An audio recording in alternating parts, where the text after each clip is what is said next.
The Source Field Investigations, The Hidden Science and Lost Civilizations Behind the 2012 Prophecies by David Wilcock.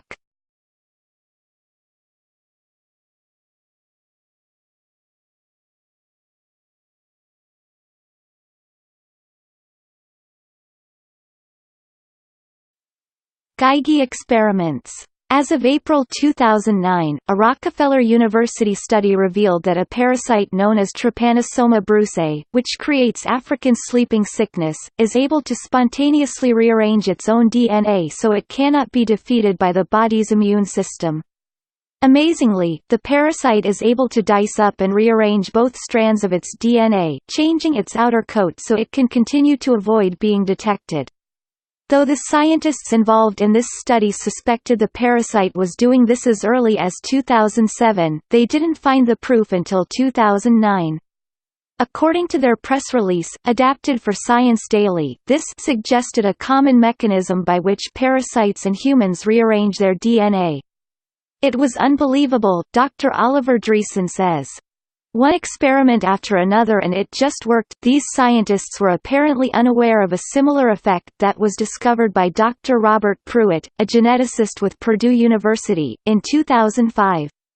Pruitt and his associates were studying a mustard-like plant called Arabidopsis, which is commonly used in laboratory experiments. Specifically, they were exploring a mutation in one of the genes that made the flowers clump together in an odd, misshapen way. What they found was that even when the plants inherited this mutation from both of their parents, over a 3-year period of study, fully 10% of them reverted. The startled scientists examined the plant's DNA and confirmed that it had been transformed back into its original, healthy form. This is a spontaneous DNA rewrite to fix a mutation, and it deals another critical blow to the Darwinian model. If DNA has an underlying wave component that can correct mutations, Darwin may have just lost his job. According to Dr. Elliot Meyerowitz, a plant geneticist from the California Institute of Technology, Pruitt's finding looks like a marvelous discovery. I also like this study because it proves that no giant industrial company can ever create true Terminator seeds that will always destroy themselves after a single generation. Nature always finds a way to repair the damage. Another example of marvelous genetic repairs comes from Francis Hitching's 1982 book The Neck of the Giraffe, Where Darwin Went Wrong. Hitching reported on his experiments with the fruit fly, technically known as Drosophila, which is one of the most common living organisms studied in biology experiments. Even though various scientists have used radiation to try to dramatically speed up the rate of mutation, fruit flies refuse to become anything but fruit flies under any circumstances yet devised. Razor blades would be sharpened if he placed them in a pyramid-shaped structure built out of cardboard. Many East European countries had difficulty finding good razor blades during this time, so there was genuine interest in seeing if the pyramid trick really worked. The Patent Office in Prague refused to honor Derbal's request to protect his discovery unless their chief scientist could get the same results, and sure enough, he succeeded. Derbal was thus awarded Czechoslovakian patent number 91304 for the Cheops Pyramid razor blade sharpener. In fact, this product was still being manufactured out of styrofoam when Lyle Watson wrote about it in his excellent 1973 book Supernature.6. That's Not All. In 2001, Russian scientist Dr. Volodymyr Krasnoholovets repeated Derbal's legendary razor blade experiment and proved with scanning electron microscope photography that the pyramid shape was able to change the molecular structure along the cutting edge of a razor blade. Unlike what Derbal seemed to have discovered, a north-south alignment did not appear to make a fresh razor blade any sharper. However, an east-west position had a clear, measurable dulling effect on the blade, transforming its straight, flat surfaces into lumpy, bumpy, wave-like curves on a microscopic level. 8. This is obviously not supposed to happen. Lyle Watson, the author of Supernature, also repeated Bovis's original experiment with eggs, rump steak and dead mice, and found that the ones in the pyramid preserved quite well, while those in the shoe box soon began to smell and had to be thrown out. I am forced to conclude that a cardboard replica of the Cheops pyramid is not just a random arrangement of pieces of paper, but does have special properties. Without citing specific references, on the next page Watson shared additional, intriguing leads. A French firm once patented a special container for making yogurt, because that particular shape enhanced the action of the microorganism involved in the process. The brewers of a Czechoslovakian beer tried to change from round to angular barrels, but found that this resulted in a deterioration in the quality of their beer despite the fact that the method of processing remained unchanged. A German researcher has shown that mice with identical wounds heal more quickly if they are kept in spherical cages. Architects in Canada report a sudden improvement in schizophrenic patients living in trapezoidal hospital wards. Quote, BBC, ABC, AP, Boston Globe, The New York Times and other international mass media. As I read about this research back in 2001 and absorbed the greater implications, I realized that pyramids were indeed the most stunningly advanced technology ever built on Earth.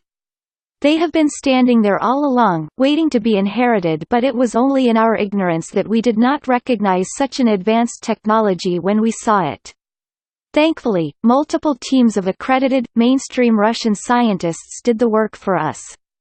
Their results suggest that pyramid technology, and its offshoots, could save the world and substantially improve our physical, mental and spiritual health along the way. In addition, these results tear the roof off everything we thought we knew about our own bodies, and about science in general. The more you learn about it, the more wonderful the implications become. Imagine if you could take a simple drug that helps people fight viruses, and suddenly make it 3,000% more powerful. That's exactly what happened in one study from the Ivanovsky R&D Institute of Virology, within the Russian Academy of Medical Science.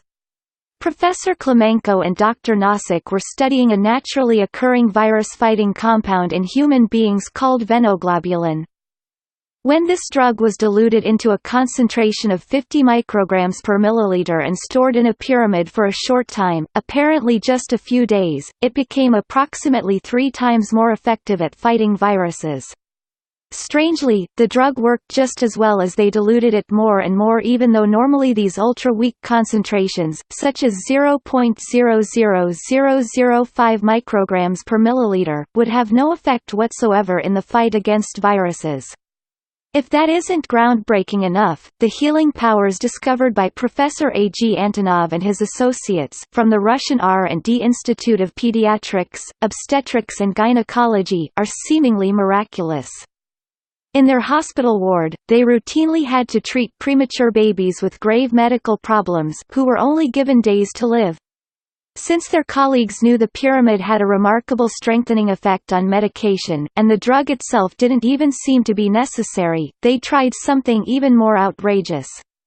Rather than using any known medicine, they took a simple placebo sample of 40% glucose in distilled water, and stored it in the pyramid.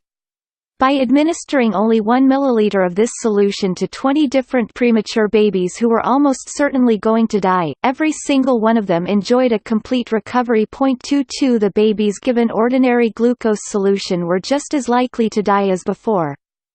Could the pyramid be somehow activating a natural healing chemical in the glucose, they wondered? The only way to find out for sure was to switch to ordinary water, and try the same experiment again, but a single milliliter of pyramid water worked just as well. What happens if you put a diseased organism directly inside the pyramid? This was what a Russian Academy of Medical Science group headed by Dr. N.B. Igorova wanted to find out. 2 groups of normal white laboratory mice were given strain 415 of the virus S. typhimurium, typhoid fever, in equal amounts over the course of 1 day. The only difference was that one group of mice was kept in the pyramid, and the other group was not. Amazingly, 60% of the mice in the pyramid survived smaller doses of the virus, whereas only 7% survived in the control group.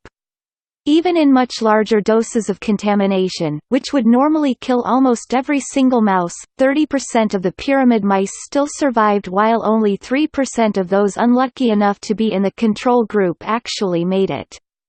Dr. Igorova also fed pyramid water to mice that had been given nasty carcinogens that would almost certainly give them massive cancerous tumors. The control group was given the same carcinogens, but they were given only ordinary water that had never been inside a pyramid. The mice drinking the pyramid water had significantly fewer tumors develop than the mice drinking the ordinary water. No dangerous or ill effects have ever been observed from these healing treatments. Goled's team found that the taller the pyramid was, the more powerful the effects became, but even the tallest one was still just a little more than a quarter the height of the Great Pyramid. Goled's tallest pyramid for months at a time. As we briefly see in some of the videos now online, a faint but visible whitening would occur along the tops of these rocks, which otherwise should have stayed reddish-brown. These whitish areas did not appear on all the rocks. They formed a visible ring that was perfectly aligned with the central axis of the pyramid. Between the end of 1997 and the beginning of 1999, this result was duplicated 40 times in the same pyramid, with different rocks each time. Each ring covered between 50 and 300 rocks, with a total weight from 20 to 200 kilograms. Goled's team also gathered evidence suggesting that when these rings formed most clearly, there were also fewer epidemics in the surrounding area. Dr. Goled also conducted studies of the air above the pyramid with a Russian instrument known as a military locator, which is similar to radar. Using this device, a column of unknown energy was detected around the pyramid some 500 meters wide and 2,000 meters tall. Unfortunately, Goled did not explain what this energy was, since the entire technology they used to detect it is still classified. They later found that there was an even larger circle of energy around the pyramid that was an astonishing 300 kilometers wide. Quote, "Team calculated that if electrical energy were used to create such a massive disturbance in the atmosphere, you would need every single power plant in Russia running at full blast to do it." Furthermore, an ozone hole that was directly over the pyramid closed up only 2 months after they built it. Goled also built a series of pyramids over an oil well, and then compared the results with others that were nearby. It was discovered that the oil under the pyramids became 30% thinner, thus causing production to increase by 30% because the oil was so much easier to pump. The surrounding wells that did not have pyramids over them showed no change. Goled also found that the oil was much cleaner. Unwanted materials like gums, pyrobitumen, and paraffin all decreased substantially. The Gubkin Moscow Academy of Oil and Gas confirmed these results were fact, not fiction. 27 In addition, Goled's team kept agricultural seeds in the pyramid for 1 to 5 days before they were planted. This was done with more than 20 different seed varieties, planted across tens of thousands of hectares. In every single case, the pyramid seeds experienced a 20 to 100% increase in crop production. These plants did not get sick, and were not affected by droughts. The same effects could be achieved by placing rocks that were stored inside the pyramid around the edges of the. Goled and his associates found that anything that was harmful to life would transform, for the better, if it was kept inside the pyramid. Poisons and other toxins would miraculously become far less destructive after even a short stay in the pyramid of life.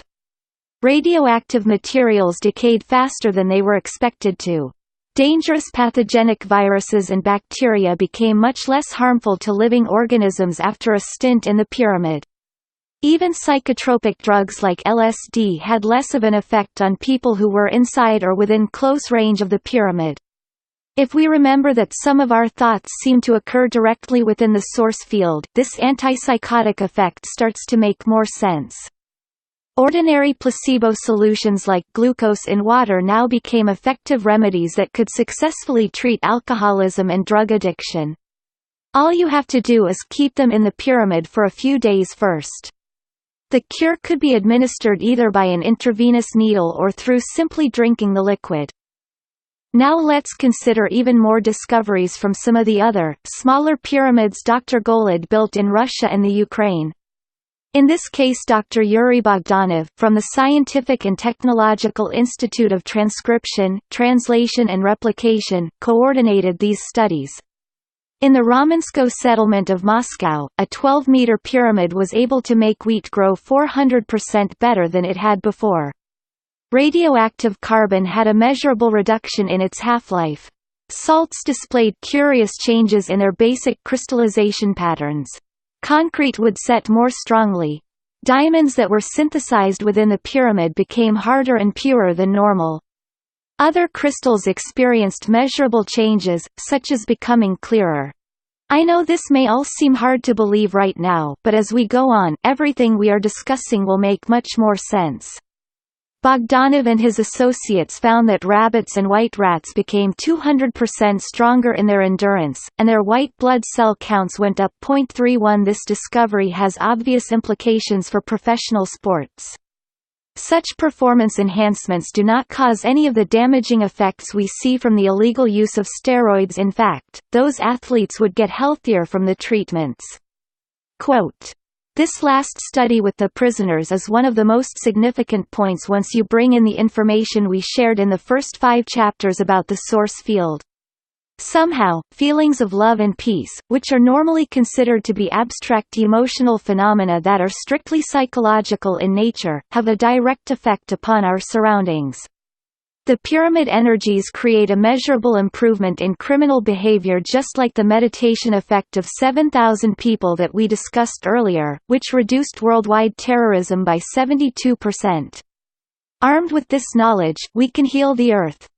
It's as if life itself has a yet undiscovered energy field that supports its own existence, and it emanates directly from the Earth, where it is then harnessed through these unique pyramid structures. Radiation can be quickly reduced, ozone holes closed up, earthquakes and severe weather reduced or even eliminated, water purified, crops improved, illness and disease dramatically lessened, buildings made far stronger and safer, and even crime, terrorism and mental illness greatly reduced, if not wiped out entirely. All these things we consider to be separate problems, well beyond the capacity of any one person to manage, can now be seen as part of an interconnected whole. These healing effects are so bizarre and fantastic that it seems we have overlooked some very, very basic aspects of the laws of physics and of what it means to be a living organism. We are left with the inescapable conclusion that one of our most basic forms of nourishment must be energy of some kind. Furthermore, it would appear that we can receive this nourishment simply by being inside a pyramid, living near an object charged within a pyramid, or ingesting seemingly plain substances, such as pure water, that have been stored inside a pyramid. As my research progressed, I found fantastic evidence to support this energetic connection with biological life. Best of all, this hidden force appeared to be the very source and creator of life itself, and could also spontaneously rewrite DNA to transform a given species into something entirely new and different. Think about the extinct plants that suddenly reappeared in the fields surrounding the pyramid near Seliger Lake. Where did they come from? Where did their genetic material come from? Could existing plants have been somehow rewritten, on the DNA level, to revert back to an older, more archaic species? And what about evolution? Is it possible that the DNA code is somehow written into the basic energy of the galaxy itself, so that we are actively being transformed into a whole new level of human evolution?